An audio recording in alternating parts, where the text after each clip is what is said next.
Germany just did it again. With $30.2 billion in military assistance already pledged, the country is the single biggest Ukrainian donor in Europe and second overall, only behind the US. But guess what? This European powerhouse isn't stopping there. Germany's latest move had Ukrainian President Volodymyr Zelensky signing off an X post with "Danke Deutschland." That's "Thank you, Germany" in German. And trust us, this gratitude was well earned. So what did Germany just do to make Ukraine and the world take notice? Let's find out.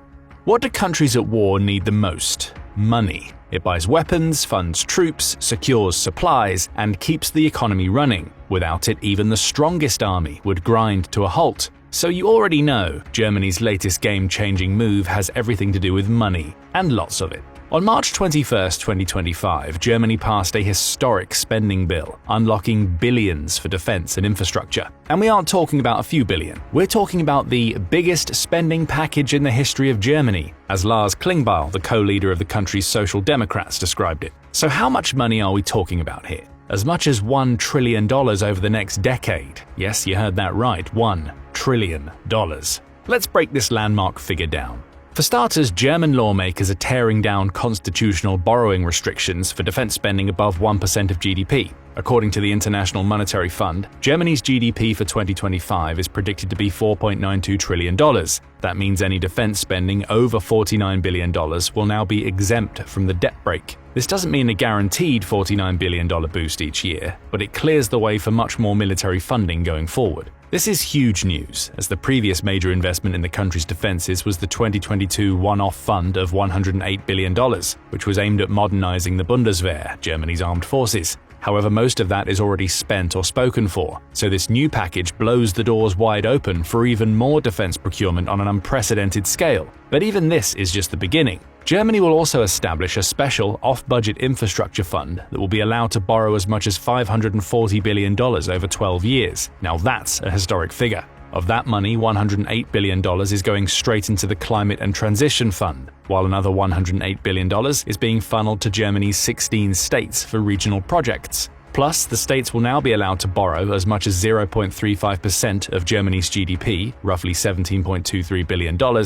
instead of having to run balanced budgets. That's some serious firepower for infrastructure, now with a lot less restrictions. Given the staggering amount of money at stake, it's no surprise that getting this bill passed was no quick and easy task. In true German fashion, every euro was scrutinized, debated, and negotiated, and it took a long time. As Lars Klingbeil put it, this debate has been going on for years. According to him, the whole process had led to a blockade that made government work more difficult. That's why excitement was already brewing when an alliance of Chancellor-in-Waiting Friedrich Merz's Conservatives, the Social Democrats, and the Greens managed to push this unprecedented investment package through the lower house with 513 votes out of 733, clearing the two-thirds threshold required for constitutional changes. Then came the upper house on March 21st, where the bill passed with 53 votes in favor, more than the required two-thirds majority of 46. It was a nail-biter, but they got there in the end. Once it was approved, the path was clear for President Frank-Walter Steinmeier to sign it, which he did the very next day. And that single signature unlocked a treasure chest filled with hundreds of billions in debt-financed spending that will change Germany's future.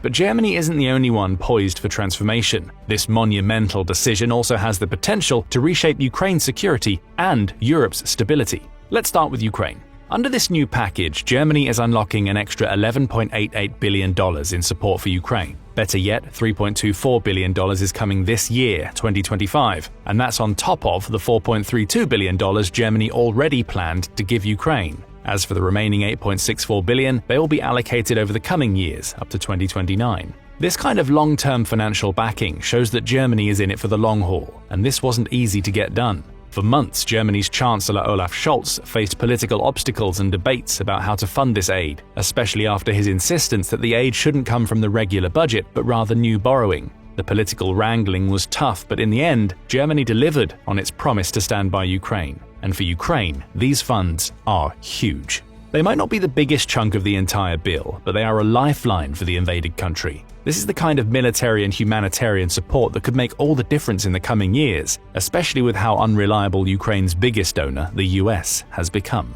After a disastrous meeting with Zelensky in the Oval Office, US President Donald Trump briefly paused military aid and intelligence sharing with Ukraine. Although the pause lasted for roughly a week, it showed just how fragile Ukraine's reliance on the US could be. In contrast, Germany has shown unwavering commitment to Ukraine's defense, and Scholz made sure to reiterate this comment in his recent remarks in Brussels. At the European Council meeting, Scholz declared with unwavering confidence, "Ukraine can rely on us." By us, he meant Germany, of course, but also the remaining 25 European Union member states, which also stand side by side with Ukraine. And Scholz didn't just stop there. He also emphasized that Europe's future is tied to Ukraine's success, saying that the prospect of EU membership for Ukraine must remain open. He hailed Ukraine's potential future as a sovereign, democratic state, signaling Europe's long-term support for the embattled nation. But what does this support look like in tangible terms? Let's take a closer look at exactly what Germany is expected to send to the Ukrainian front lines. While specifics remain under wraps for now, we already have an idea of what's in the works, based on statements from military experts, as well as Zelensky himself. As mentioned at the beginning of the video, Zelensky welcomed Germany's commitment, emphasizing that the country is providing exactly what Ukraine needs most, what saves Ukrainian lives. And in this moment, this refers to air defense, artillery, drones, armored vehicles, demining equipment, and more, as Zelensky's ex-post states. Military experts have agreed with Zelensky, though they went into a little more detail. Benjamin Tallis, the director of the Democratic Strategy Initiative, noted that Germany's aid for Ukraine will include air defense systems and interceptors,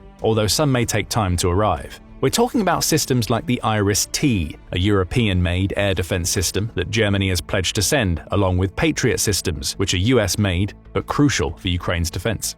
Additionally, Germany is preparing to send surveillance equipment, sensor technology, and light weapons to Ukraine. These are all critical tools in Ukraine's battle to hold off Russian advances. As Tallis explains, it's a mix across the board of things that Ukraine needs, from radar systems to guided missiles. And while the exact timeline remains to be seen, there's no doubt Germany is making sure Ukraine has the right tools to defend itself. Plus, when the time comes, we'll have the exact breakdown of the arms and military equipment sent to Ukraine, as the German government keeps a pretty detailed overview of it on its website. We'll dive into this overview to get a clearer picture of the types of weapons and military equipment that might soon be heading Ukraine's way. Let's start with the only systems that have been mentioned by name, the Iris-T and Patriot systems. Iris-T air defense systems are highly capable and crucial in defending against Russian air attacks. However, some of these systems are still in production, meaning they won't be ready for delivery until 2026. So far, Germany has donated 6 Iris-T air defense systems and dozens of missiles for them. In fact, just recently, in mid-January, Germany committed to sending 60 more Iris-T missiles valued at about $65 million, coming directly from Bundeswehr stockpiles. These missiles are expected to play a vital role in Ukraine's defense against aerial assaults, while the more advanced systems are still in the pipeline. Of course, by more advanced systems, we are referring to the US-made Patriot defense system.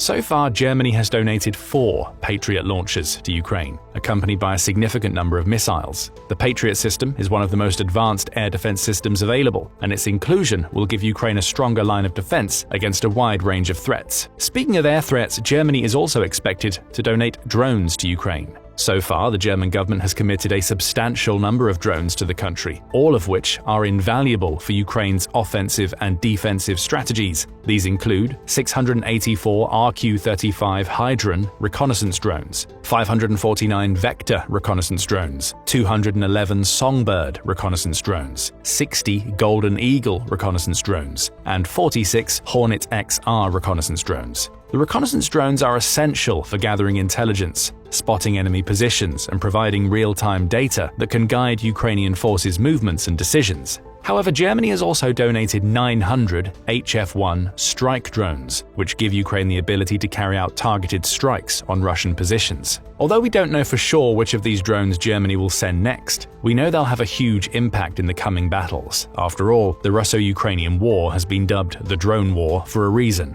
Next up, combat vehicles. These heavy-duty machines will provide Ukraine with much-needed mobility and firepower on the battlefield, further strengthening its ability to confront Russian forces head-on. While the specifics of the numbers and models sent to Ukraine this time are still unknown, we can make some educated guesses based on those sent previously. Among the most important combat vehicles Germany has already committed to Ukraine are 103 Leopard 1A5 main battle tanks, 140 Marder infantry fighting vehicles, 203 MRAP, mine-resistant ambush-protected vehicles and 50 Dingo variants, and 66 armored personnel carriers. However, the most exciting part of this new aid package might just be the possibility of sending cruise missiles to Ukraine. While nothing is confirmed yet, there's growing chatter that Germany could soon deliver long-range Taurus missiles, a move that would be a game-changer. If this materializes, it would mark a major shift in Germany's support for Ukraine. The Taurus missiles, with their impressive 300-mile range and precision, would give Ukrainian forces the ability to strike deep into Russian territory, even without US support. That's why Merz has been one of the most vocal proponents of sending these missiles. During his visit to Kyiv in December 2024, he pledged that if his party won the upcoming elections, he would ensure the Taurus missiles reach Ukraine. His party, in fact, did win, which brings Ukraine one step closer to these long-awaited missiles. Finally, there's been some speculation that part of this new aid package might also go toward bolstering Ukrainian industry. So far, Ukrainian manufacturing has proven to be highly efficient and cost-effective, particularly in producing drones and longer-range strike weapons. Given the dire need for these types of tools on the front lines, supporting domestic production could not only help Ukraine sustain its war effort, but also increase its autonomy in defense technology. This push ties into a broader shift within Europe itself, one that's increasingly focused on reducing reliance on external powers for military and defense needs. And this new bill is a massive step in the right direction, signaling Germany's intent to take more control over its own defense future, as well as Europe's. Let's start with Germany first, as Merz called unlocking billions of dollars in military spending the first great step toward creating a broader European defense community. But let's face it, it's a major step for Germany too. The country has historically been cautious about military spending, which has led to years of underinvestment. And even when Germany did invest in its defenses, there were concerns about the effectiveness of these transactions. As Tallis points out, Germany has historically funneled funds into expensive upgrades to old equipment like tanks and infantry fighting vehicles, rather than modernizing its military with the capabilities that are actually needed in the current security landscape. Also, the country tends to spread resources too thin across different services to ensure everyone receives a share. Though this approach sounds noble, it's now time to focus on targeted investments in areas critical for Germany's and Europe's defense needs. As things stand, these defense needs will be mostly met by European manufacturers. Why? Because Germany's new defense strategy has a clear direction: buy European, not American. The shift in procurement priorities is part of a broader movement across Europe to reduce reliance on the US for military equipment and support European defense industries. This movement has been championed by the likes of French President Emmanuel Macron, who's been vocal about the need to move away from buying American and toward European-made solutions. He made it clear that NATO members who currently rely on US systems like the Patriot air defense systems should consider alternatives like the Franco-Italian SAMP-T, and those buying F-35 jets should think about the Rafale instead. The goal, he says, is to increase the rate of production for European defense, with an emphasis on making European products more competitive on the global stage. So it's not just about national pride, it's also about ensuring that Europe has the capability to act independently in the face of growing security challenges. For Germany, this will be a huge change. In the 2022 defense splurge we previously mentioned, US-made equipment such as the 35 F-35 fighter jets from Lockheed Martin and 60 Chinook transport helicopters from Boeing dominated the orders. Now Germany is turning to European manufacturers like ThyssenKrupp AG, BAE Systems and Rheinmetall, as well as smaller drone makers like Helsing and Quantum Systems. And it seems that Germany already has a shopping list prepared. At the top of it, 6 F-127 battleships from ThyssenKrupp Marine Systems worth roughly $16.19 billion. These ships, which will replace older anti-aircraft frigates by 2035, are a massive investment in Germany's naval future. The Germans are also eyeing an additional 20 Eurofighter jets worth up to $3.24 billion. These jets, made by a European consortium including BAE Systems, Airbus SE and Leonardo SPA, are a true symbol of Europe's growing self-reliance, given the previous commitments to buying US-made jets. And that's not even all. Germany is set to further modernize its satellite infrastructure, potentially handing OHB SE, a Bremen-based manufacturer, a $2.27 billion deal. Rheinmetall AG is expected to secure contracts for artillery ammunition worth hundreds of millions of dollars, and Diehl will continue to benefit from Germany's investment in its Iris-T air defense systems. The list goes on, but the takeaway is clear. Europe is trying to wean itself off American dominance in defense procurement. The result of these efforts should be creating a robust European defense community that includes not only the EU, but also key non-EU countries like the UK and Norway, and of course, Ukraine. The big picture: Germany's landmark defense spending bill could lay the groundwork for a more unified European defense force. In essence, what we're witnessing is the beginning of a European defense renaissance, and it all starts with Ukraine. As Merz and others have noted, Europe's security is directly linked to Ukraine's survival. The invasion is not just an attack on Ukraine, but on the democratic values and sovereign rights of all European nations. So if Ukraine falls, the European security framework could be irreparably damaged. And who knows what Russia's President Vladimir Putin might do next? Without Ukraine as a buffer, other countries in Eastern Europe could become more vulnerable to further Russian expansion. The invasion has already set a dangerous precedent, showing that authoritarian regimes can use military force to redraw borders and undermine the sovereignty of neighboring nations. This not only threatens the security of individual countries, but could unravel the very foundations of international order and democratic values that Europe has worked so hard to build since World War II. But Germany isn't about to let that happen. As mentioned, Germany has allocated $30.2 billion in military aid to Ukraine so far, and this number will only increase over the next years. This funding has been allocated in various forms, including security capacity building funds, which finance military equipment, as well as federal armed forces stocks that were directly delivered to Ukraine. To date, around $6 billion worth of material has been provided directly from German military stocks, which reflects the replacement value of those items. Additionally, Germany has trained over 10,000 Ukrainian soldiers on its soil, spending roughly $330 million on that initiative. In comparison to other nations, Germany's commitment is the highest in Europe in terms of total military aid, with countries like the UK and Poland following behind. The Baltic states and Scandinavia also punch above their weight relative to their GDPs, reflecting the imminent threat posed by Russia to their security. However, while all these commitments sound impressive, things start to look different when you realize that collectively, all European countries have donated roughly the same amount as just one country, the US. The US has consistently been the largest contributor of military and humanitarian aid to Ukraine, pouring roughly $66.5 billion in military aid alone into the fight. This raises an important question. Could Germany, with its massive defense spending bill, allocate more funds to support Ukraine?